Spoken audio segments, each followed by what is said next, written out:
لو فاكر إنك شفت كل قصص الرعب، استنى تسمع دي. قصة بيت مهجور في ريف مصر. كل اللي دخلوا ما قدروش يخرجوا زي ما دخلوا. استعد واطفي النور حواليك وخلينا نبدأ الحكاية. كانت ليلة مطر في شهر نوفمبر في ريف المنصورة، لما كريم فوزي شاب عنده 26 سنة ولسه مخلص جامعة أول مرة وقف قدام بيت العيلة القديم. البيت ده كان متساب من سنين طويلة، واقف على طرف القرية، والناس دايما يتكلموا عنه بالهمس ويحذروا، لكن عمرهم ما قالوا كلام صريح. كريم ما كنش مغامر ولا رايح يتسلى، هو كان جاي عشان البيت ده ورثه من قريب بعيد عمره ما شافه. ولما وصل، سواق التاكسي رفض يدخل الشارع وقال له هنزلك هنا يا ابني، محدش بيدخل البيت ده بعد المغرب. البيت كان آخر ممشى طويل من الزلط، نصه مستخبي ورا شجر ناشف عامل زي الهياكل، شبابيكه طويلة وسوداء كأنها عيون فاضية، حيطانه ملفوفة باللبلاب زي وشوش متجعدة من الزمن. أول ما كريم فتح الباب، المفصلات صرخت كأنها بتصحى من نوم عميق.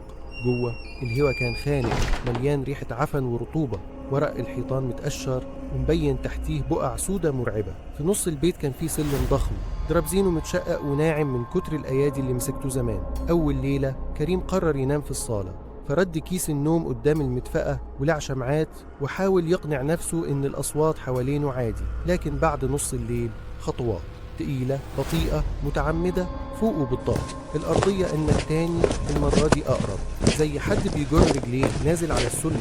قال لنفسه وهو بيرتعش مجرد البيت بيت بيتحرك. وفجأة 3 دقات بطيئة على باب الصالة. جري وفتح، مفيش حد قدامه. ممر طويل غرقان في ضلمة. تاني يوم طلع يفتش فوق، التراب مغطي كل حاجة والأساس متغطي بقماش مأكول. لكن في أوضة معينة الأرض مش زي باقي الأوض، التراب متلخبط في آثار أقدام جديدة رايحة ناحية الدولاب. قلبه بيخبط، فتح الدولاب بسرعة، مفيش غير مراية مشقوقة مسنودة. وللحظة حس إن انعكاسه بيتأخر، كأنه هو بيرمش بعده بنص ثانية. كريم اتجمد وقفله بعنف. الليل التاني الكابوس واقف في طرقة فوق، وفي الآخر شخص طويل شعره مغطي وشه، راسه مايل، وصوت غريب زي 2 بيتكلموا مع بعض بيندوا. كريم صحى وهو بيصرخ وباب الصالة مفتوح، رغم إنه متأكد إنه قفله. في الليلة التالتة الجدران بتنقط دم، الظلال بتتمدد أكتر من الطبيعي، وفي الأو كريم لقى جرايد قديمة مربوطة بخيط، العناوين سنة 1954. الأم اتلقت ميتة تحت السلم.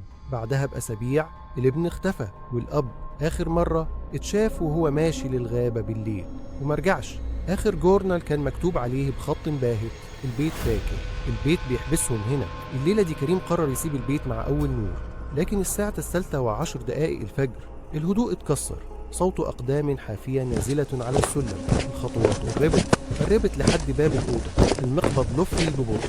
كريم جرى وزق الكنبة قدام الباب، المقبض بيرتعش بيتخبط جامد، وبعدين وقف سكت. كريم تنفس وقال خلصت، لكن فجأة حس بهمسة ورا ودنه متمشيش احنا مستنيينك.